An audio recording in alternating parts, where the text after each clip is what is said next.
अचानक से भारतीय क्रिकेटर ने लिया संन्यास, सिलेक्शन ना होने पर उठा बड़ा सवाल। और क्यों इस क्रिकेटर का करियर पूरा खत्म कर दिया गया था बीसीसीआई के द्वारा, और क्यों इसकी एक मैच के बाद ही भारतीय टीम में वापसी नहीं हो पाई थी। चलिए सारी चीजों को जानते हैं, आखिर कौन है ये और क्यों इन्होंने अचानक से संन्यास ले लिया केवल 37 साल के ही उम्र में, और क्या ये इन्होंने भारतीय टीम के लिए किया है, क्या कुछ इनके डोमेस्टिक में रिकॉर्ड है, सारी चीजों को जानते हैं। हेलो दोस्तों, welcome back to the cricket award. Well, आप सभी को पता होगा कि इन दिनों भारतीय टीम कहीं ना कहीं उन खिलाड़ियों को ज्यादा सपोर्ट करती है जिनके पीछे पीआर है, जिनके पीछे टीम है, जिनके पीछे लोग ज्यादा फॉलो करते हैं।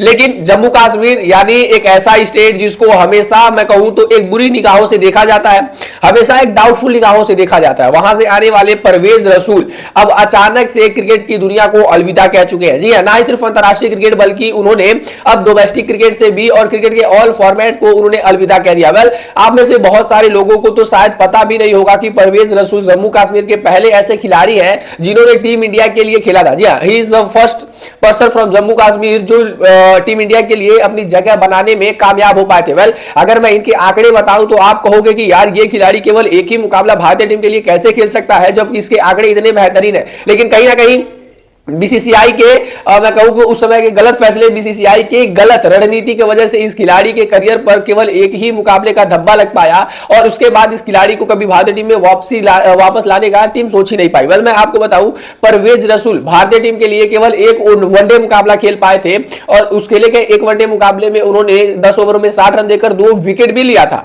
वहीं पर एक T20I मुकाबला भी इन्होंने खेला था जहां पर परवेज रसूल ने 4 ओवर में 32 रन देके कुल 2 विकेट भी लिया था। मतलब आप सोचो, जिस खिलाड़ी को आपने वनडे में एक चांस दिया, T20 में एक चांस दिया, तो ये तो सिर्फ नाम ही बरका था कि भाई चलो इसे खिला देते हैं, बाद में इसे कहा जाएगा कि ये इंडियन टीम के लिए खेला या फिर इंडियन टीम का ये क्रिकेटर है या फिर जम्मू कश्मीर से आता है तो ये इंडियन टीम के लिए खेला। मतलब आप सोचो, कहा जाता है कि अक्सर मतलब एक ही मुकाबले में भाई कोई सेंचुरी नहीं लगा देगा। भाई अगर कोई गेंदबाज है तो पहले ही मुकाबले में वो फाइफर लेकर आपको नहीं दे देगा। अगर आप उसे चांस नहीं दोगे, अगर आप उसे खेलने का और मौका नहीं दोगे तो ऐसा कैसे होगा कि वो और भी ज्यादा अपने परफॉर्मेंस को इनहेंस कर देगा। वेल, ऐसा हुआ परवेज रसूल के साथ और एक मुकाबले के बाद उनको कभी भी टीम इंडिया में लाने की बात ही नहीं कही गई और ना ही कभी उनको टीम इंडिया के इवेंट स्क्वाड में भी चुना गया। वेल, अगर मैं आपको बताऊं तो परवेज रसूल के जो आंकड़े हैं वो चौंका देने वाले जैसे हैं। डोमेस्टिक क्रिकेट में उनके नाम 10,000 से ज्यादा रन है, साथ ही साथ 17 शतक, 256 अर्धशतक उनके नाम है। वहीं पर एक बेहतरीन ऑलराउंडर होने के साथ साथ इनके नाम 643 विकेट भी है। तो ये अपने आप में बताता है कि किसी प्लेयर के नाम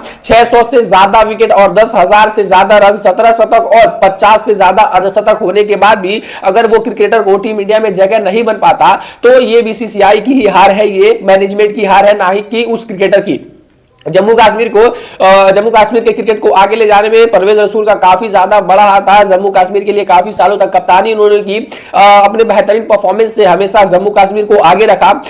उन्होंने कुल 26 बार अपने इस करियर में फाइफर भी लिए और इससे पता चलता है कि जम्मू कश्मीर के लिए यह सितारा कितना अनमोल था जो अब क्रिकेट से अलविदा ले चुका है। वेल, परवेज रसूल मैं आपको बताऊं कि केवल एक ही टीम इंडिया के लिए मुकाबला खेल पाए। अगर आप लोग यहां तक आ गए तो रिक्वेस्ट है यार, आप वीडियो को लाइक करके चैनल को सब्सक्राइब जरूर कर दीजिएगा ताकि ऐसे ही और अनसंग हीरो को हम अपने एपिसोड में आगे ला सके और जिनके बारे में कोई बात नहीं करता उनके बारे में हम और आप बातें कर सके। वेल, कहीं ना कहीं आज के टाइम पर भी बहुत सारे ऐसे क्रिकेटर हैं जिनको एक मुकाबला खिलाया गया है और अब उनको टीम से ही बाहर कर दिया गया। एक नाम मुझे याद आता है टी नटराजन का। टी नटराजन भी एक ऐसे गेंदबाज थे जो एक आईपीएल में मैंने देखा कि एक ही मुकाबले उन्होंने मैक्सवेल, विराट कोहली, एवी डिविलियर्स जैसे बल्लेबाजों को आउट किया गया है। उनको भी मैं कहूं तो ऑस्ट्रेलिया में खिलाया गया था टेस्ट और ओडीआई और T20I समथिंग, शायद उन्होंने डेब्यू नहीं किया, लेकिन टेस्ट और ओडीआई उन्होंने खेला है। लेकिन उसके बाद भी उनकी अब कोई बात ही नहीं कर रहा। इवन बहुत सारे लोग भूल भी गए होंगे कि टी नटराजन नाम का कोई गेंदबाज भी है। जब उनको 10 करोड़ में आईपीएल जैसी टीमों में खरीद के एक भी मौका नहीं दिया जाता तो बीसीसीआई और आईपीएल जैसी इंडियन टीम जैसी तो बात ही अलग है। वेल,